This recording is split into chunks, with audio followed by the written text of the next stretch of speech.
Shalom untuk saudara pendengar yang dikasihi Tuhan Yesus Kristus. Selamat siang dan salam sejahtera untuk kita semuanya. Selamat datang kembali di renungan siang dan doa siang pada hari ini. Semoga saudara yang terkasih dalam keadaan sehat selalu. Kiranya damai dan sukacita Roh Kudus melimpah di dalam hati dan pikiran saudara saat ini.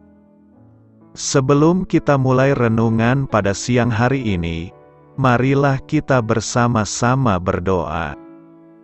Bapa di kerajaan sorga, terima kasih atas penyertaan yang Engkau berikan kepada saya atas siang hari yang indah ini. Terima kasih telah memberi saya kesempatan untuk selalu dapat bersyukur atas segala pekerjaan yang aku kerjakan.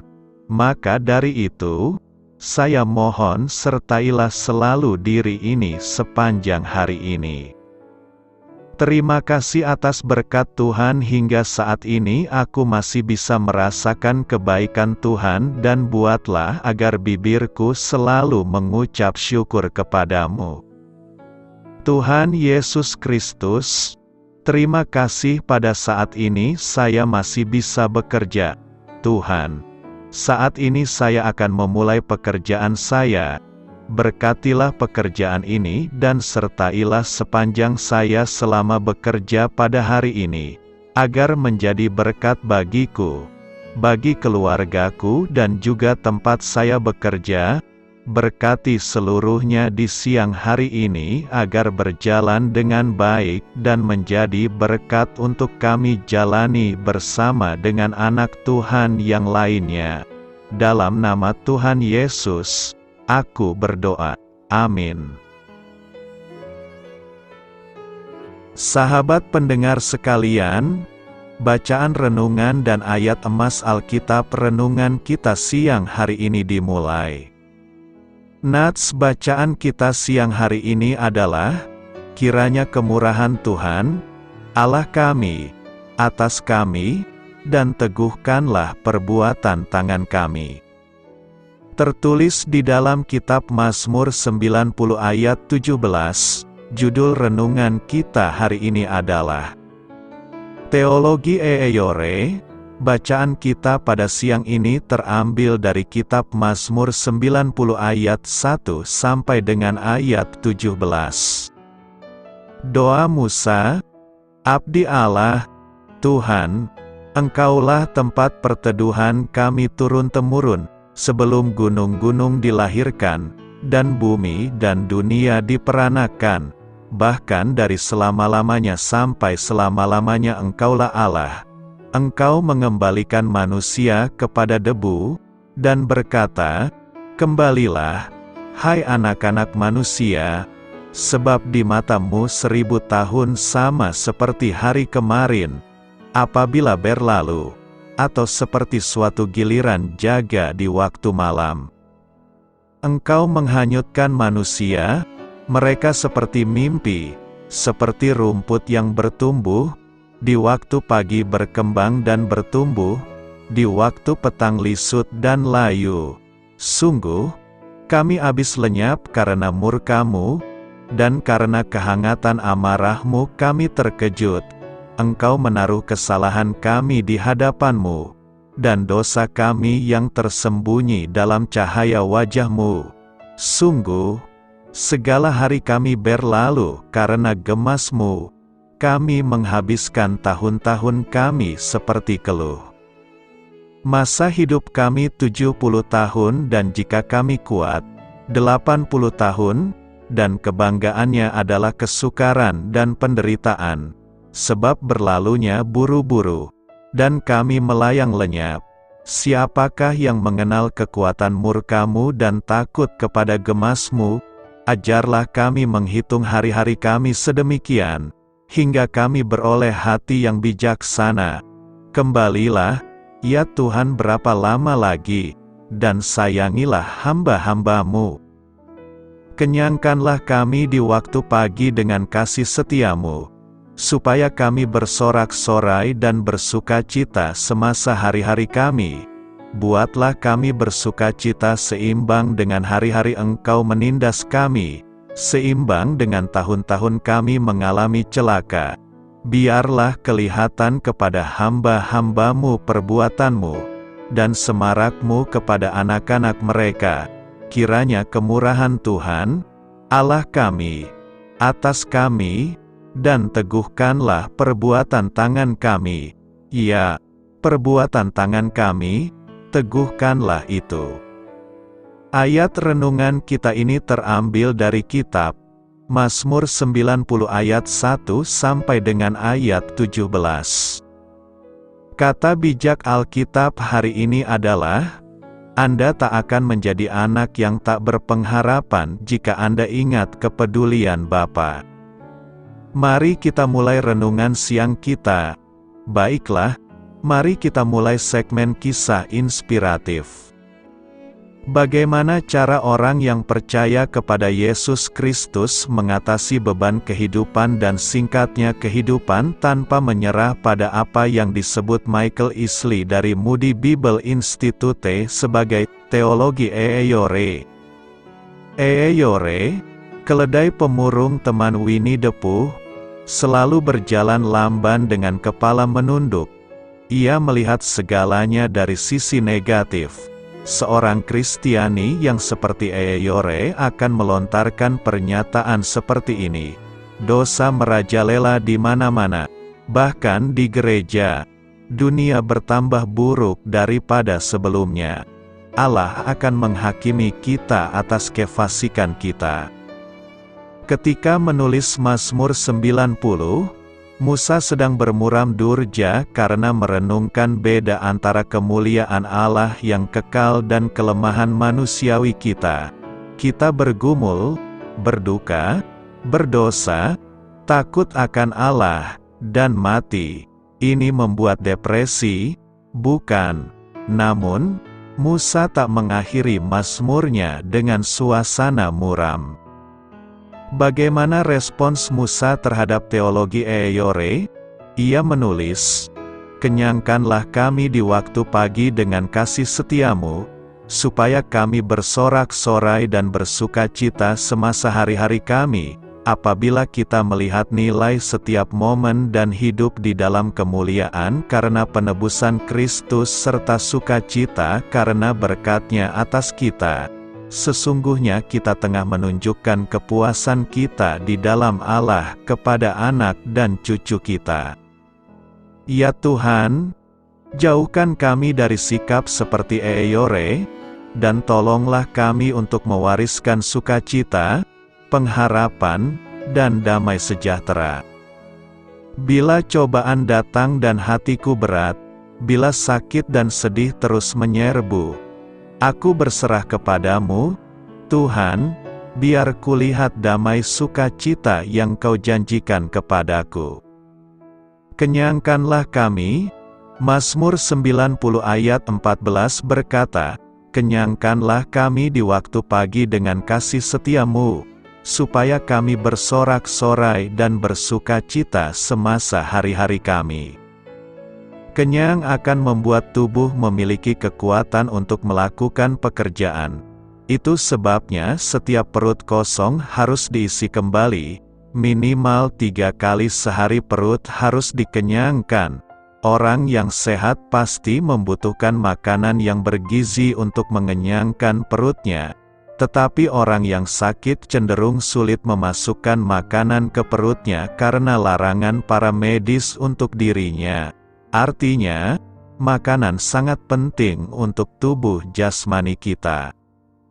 Hal yang sama juga kita harus mengenyangkan tubuh batiniah kita. Kita harus memberikan makanan yang sehat dan bergizi bagi tubuh jasmaniah kita agar sehat dan kuat melakukan tugas dan pekerjaan kita. Tubuh jasmani dan rohani harus dikenyangkan secara seimbang. Jika tubuh jasmani dikenyangkan dengan nasi, lauk dan sayuran, maka tubuh rohani akan dikenyangkan dengan kasih setia Tuhan.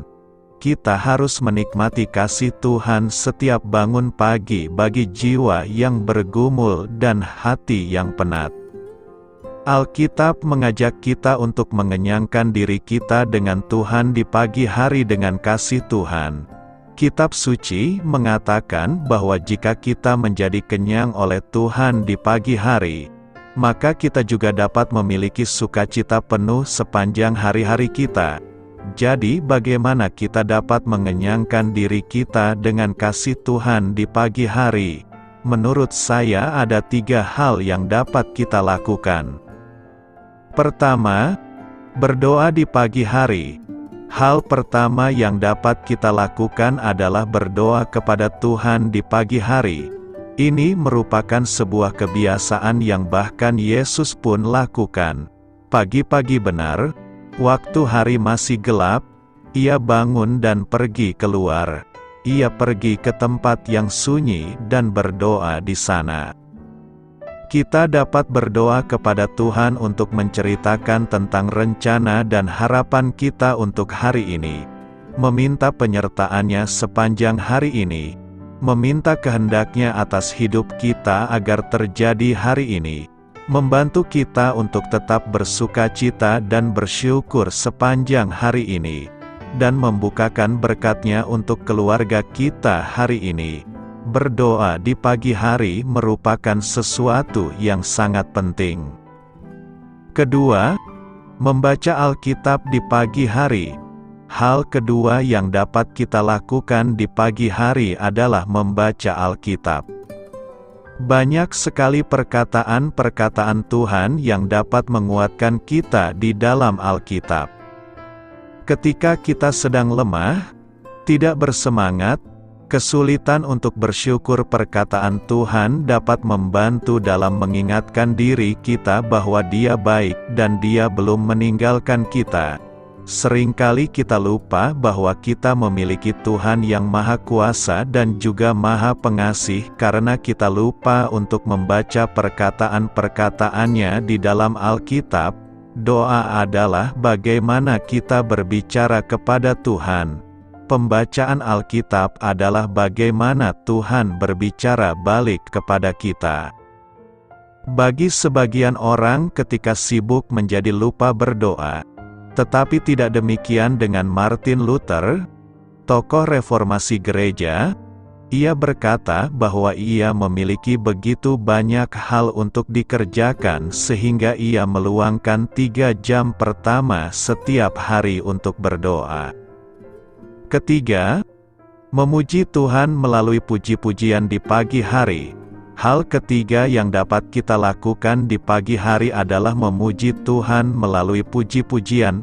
Saya sangat suka lagu puji-pujian karena lirik-lirik yang terkandung di dalamnya biasanya dapat mengingatkan saya kembali akan kasih Tuhan dan akan siapa diri saya di dalamnya.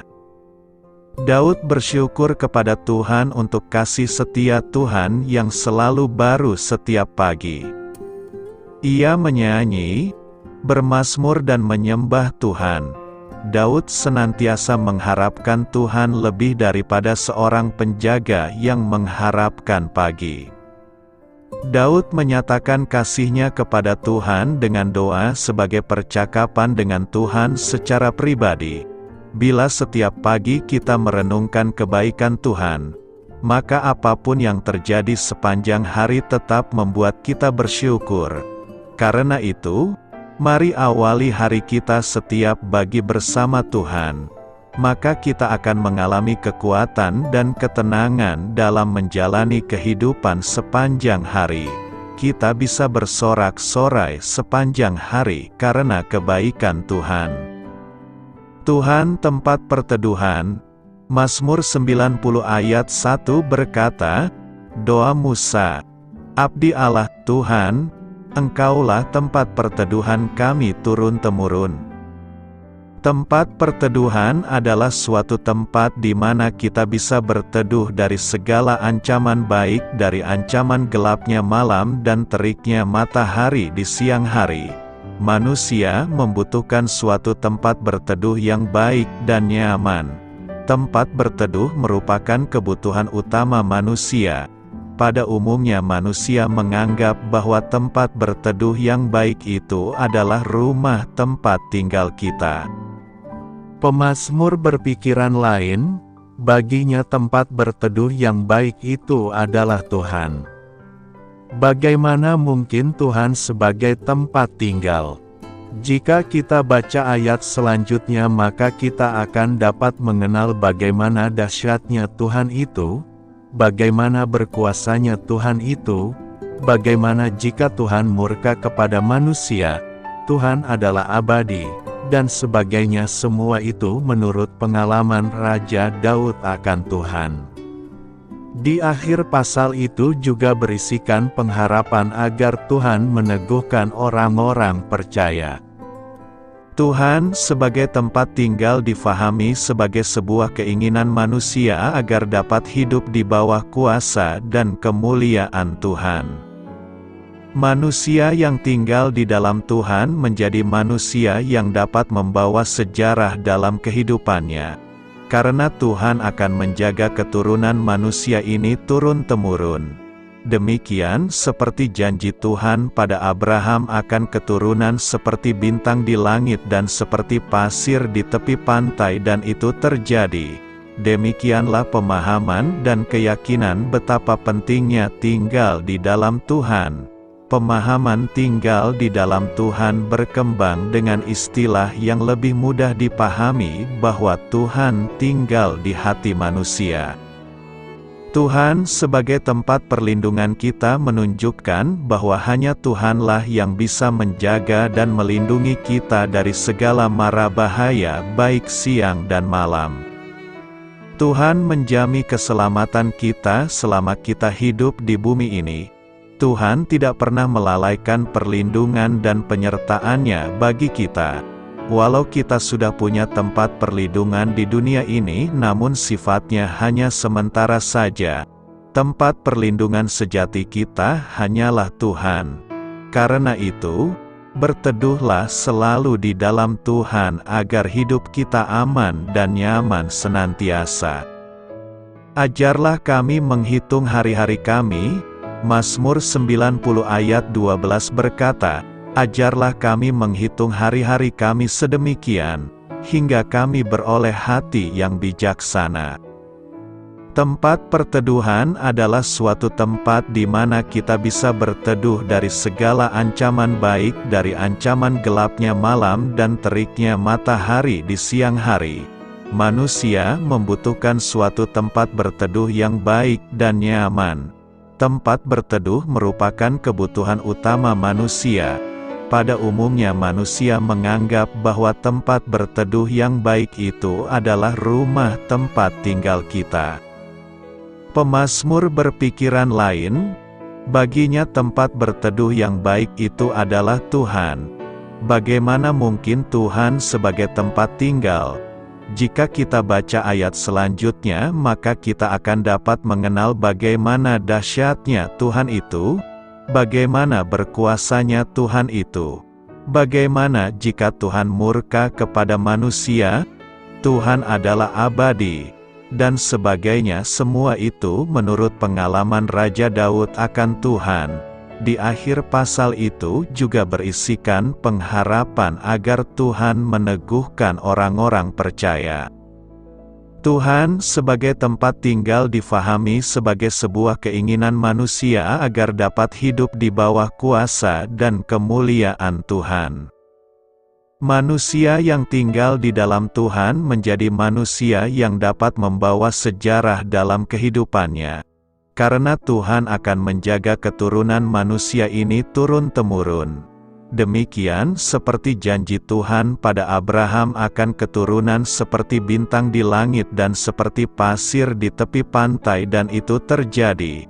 Demikianlah pemahaman dan keyakinan betapa pentingnya tinggal di dalam Tuhan. Pemahaman tinggal di dalam Tuhan berkembang dengan istilah yang lebih mudah dipahami bahwa Tuhan tinggal di hati manusia. Tuhan sebagai tempat perlindungan kita menunjukkan bahwa hanya Tuhanlah yang bisa menjaga dan melindungi kita dari segala mara bahaya baik siang dan malam. Tuhan menjamin keselamatan kita selama kita hidup di bumi ini. Tuhan tidak pernah melalaikan perlindungan dan penyertaan-Nya bagi kita. Walau kita sudah punya tempat perlindungan di dunia ini, namun sifatnya hanya sementara saja. Tempat perlindungan sejati kita hanyalah Tuhan. Karena itu, berteduhlah selalu di dalam Tuhan agar hidup kita aman dan nyaman senantiasa.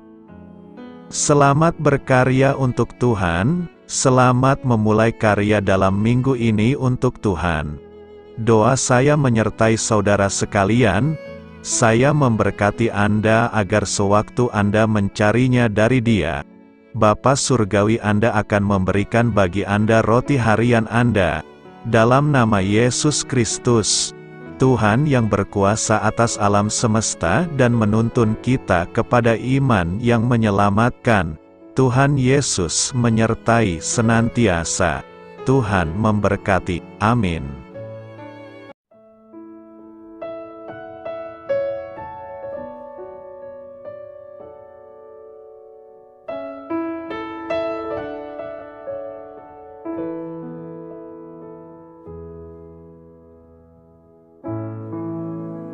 Demikianlah renungan firman Tuhan pada siang hari ini. Semoga menjadi kekuatan di dalam hidup kita dan menjadikan kita pribadi yang lebih sukses. Sebelum kita memulai aktivitas hari ini, marilah kita berdoa. Bapa kami yang ada di sorga, terima kasih atas kasih dan kebaikan Tuhan yang begitu besar buat kami. Tuntunlah perbuatanku agar di sepanjang hari ini saya bisa bekerja sebaik-baiknya, tidak pernah jemu menolong sesama, selalu ramah dan tahu terima kasih, menghayati iman dan mengamalkannya dengan sekuat tenagaku. Semua ini saya sampaikan kepadamu, dengan pengantaraan Kristus, Tuhan kami. Allah, Bapa kami bersyukur kepadamu, bahwa dengan bekerja kami boleh ambil bagian di dalam karya-Mu mensejahterakan dan membahagiakan umat manusia. Kami mohon bimbingan-Mu dalam melaksanakan pekerjaan kami hari ini. Bimbinglah kami agar sanggup bekerja dengan semangat kasih, dengan riang, rajin dan jujur. Terima kasih, Tuhan. Amin. Dalam nama Tuhan Yesus Kristus Tuhan dan Juru Selamat kami, Bapa kami yang baik, kami mengucap syukur dan berdoa. Amin. Biarlah firman Tuhan menjadi pengingat untuk kita semua, bahwa tuntunan dari Roh Kudus akan selalu memberi jalan keluar bagi setiap permasalahan hidup kita, dan memberi kedamaian di hati kita. Amin. Sampai jumpa di renungan siang saudara rohani berikutnya. Shalom.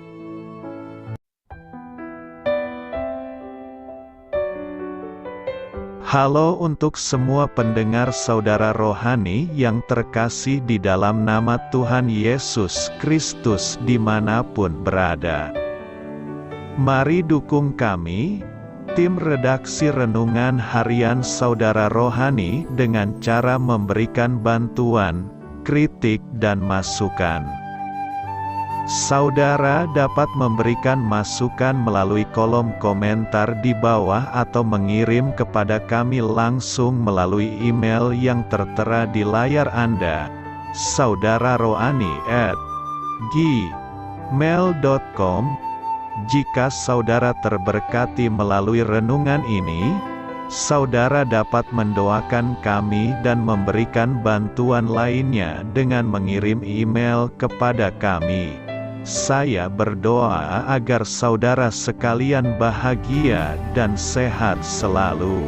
Amin.